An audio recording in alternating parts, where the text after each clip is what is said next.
এক দেশে ছিল এক রাজকুমারী।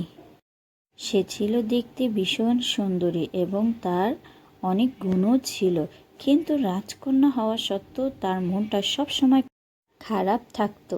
একদিন সে বাগানে গিয়ে মন খারাপ করে হাঁটছিল, আর একটি পাখি তাকে দেখছিল। রাজকুমারীর মন খারাপ দেখে পাখিটি উড়ে রাজকুমারীর কাছে এসে একটি ফুলের উপর বসলো। পাখিটি উড়ে এসে বসার পর রাজকুমারী তার দিকে তাকিয়ে রইল।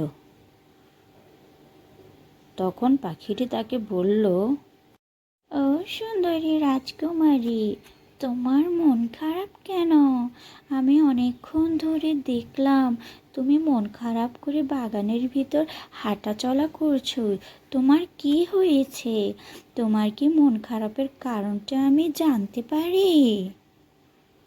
তখন রাজকুমারী পাখিটিকে বলল, আমার আর এখানে থাকতে ভালো লাগে না। আমি এই রাজ্যের বাহিরে বের হয়ে আমি পুরো গ্রামটাকে দেখতে চাই, কিন্তু আমাকে রাজপ্রাসাদ থেকে বের হতে দেয় না। এই কারণে আমার মন খারাপ। ও, এই ব্যাপার।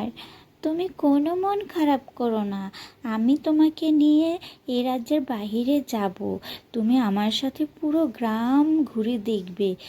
তারপর রাজকুমারী প্রাসাদ থেকে বেরিয়ে পাখিটির সাথে ঘুরতে বেরিয়েছিল, কিন্তু তারপর থেকে রাজকুমারীকে আর কোনোদিন খুঁজে পাওয়া যায়নি।